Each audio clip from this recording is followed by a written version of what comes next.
Assalamualaikum warahmatullahi wabarakatuh. Untuk memenuhi tugas biologi dasar, saya akan mempresentasikan PPT dari salah satu ekosistem hutan. Baik, ekosistem hutan yang saya pakai yaitu ekosistem hutan mangrove. Kemudian saya beri judul dengan nilai ekologis ekosistem hutan mangrove tanggal 8 November 2021. Di sini ada profil mahasiswa.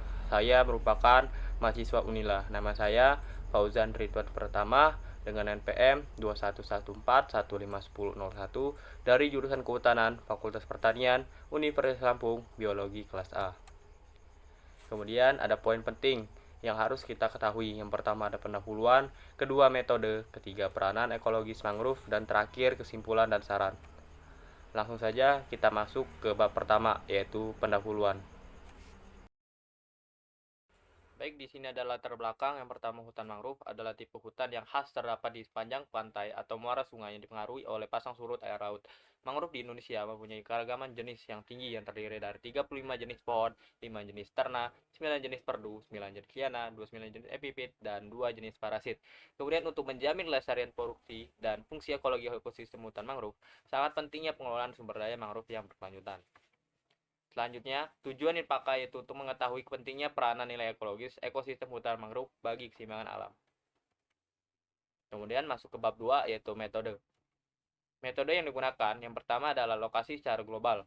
Yang kedua, alat dan bahan, ketiga teknik pengumpulan data, dan terakhir analisis data secara deskriptif. Oke teman-teman, kita masuk ke bab 3 yaitu peranan ekologis ekosistem mangrove. Di sini ada hutan mangrove. Hutan mangrove merupakan sekumpulan pepohonan yang tumbuh di area sekitar garis pantai yang dipengaruhi oleh pasang surutnya air laut serta berada pada tempat yang mengalami akumulasi bahan organik dan pelumpuran. Selanjutnya ada ekosistem hutan mangrove, yaitu merupakan salah satu ekosistem di sepanjang pantai atau muara sungai yang dipengaruhi oleh pasang surut air laut di wilayah pesisir dan memiliki sumber daya alam atau disebut juga dengan natural resource. Di sini ada sistem perakaran utama mangrove. Yang pertama sistem perakaran sederhana atau akar udara, kemudian ada sistem akar papan, ketiga akar lutut, empat akar napas, dan lima akar tunjang. Selanjutnya kita masuk ke bab inti yaitu nilai atau peranan ekologis ekosistem mangrove. A. Mangrove dan tsunami. B. Mangrove dan sedimentasi. C. Mangrove dan siklus hara. D. Mangrove dan intrusi air laut.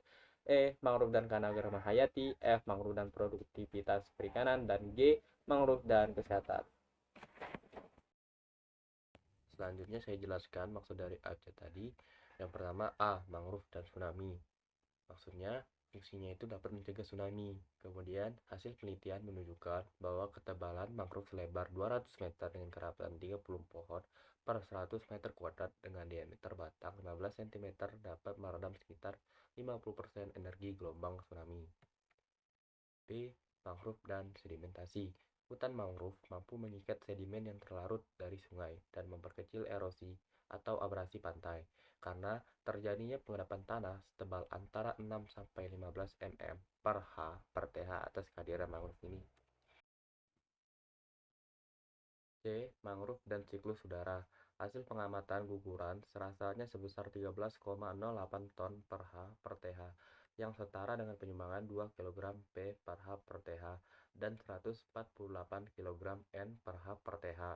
Nilai ini sangat berarti bagi sumbangan unsur hara, flora, dan fauna yang kaitannya dengan perputaran hara dalam ekosistem mangrove. D. Mangrove dan intrusi air laut. Mangrove juga mampu dalam menekan laju intrusi air laut ke arah daratan.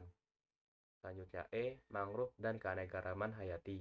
Mangrove juga memiliki fungsi ekologis sebagai habitat berbagai jenis satwa liar.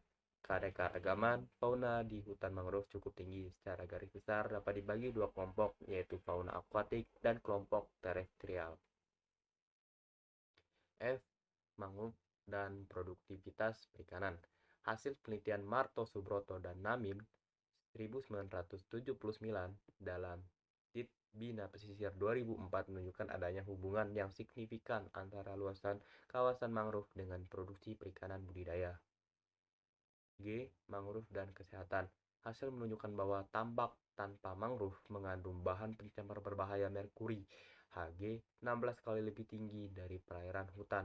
mangrove alami dan 14 kali lebih tinggi dari tambak yang masih bermangrove atau silvophycery. Selanjutnya kita masuk ke keseimbangan alam mempengaruhi ekosistem hutan mangrove. Betapa pentingnya ekosistem hutan mangrove ini harus kita lestarikan serta kita jaga dan budidayakan. Oke, kita masuk ke bab 4, yaitu kesimpulan dan saran. Baiklah, kesimpulannya adalah ekosistem hutan mangrove mempunyai peranan nilai ekologis yang sangat penting dalam keseimbangan alam, khususnya dalam mendukung konservasi laut dan pembangunan wilayah pesisir. Saran dari penulis yaitu setelah mengetahui betapa pentingnya keseimbangan alam dalam ekosistem hutan, kita harus menjaga serta melestarikan keseimbangan alam hutan mangrove tersebut. Baik, di sini ada sumber yang saya pakai yaitu bersumber dari satu jurnal yang bernama Julaiha S. dan Sumiati L. tahun 2017. Nilai ekologis ekosistem hutan mangrove, jurnal biologi tropis. Dengan link yang tertera di sini. Dan terima kasih yang telah menonton video ini, semoga bermanfaat. Saya akhiri. Wassalamualaikum warahmatullahi wabarakatuh.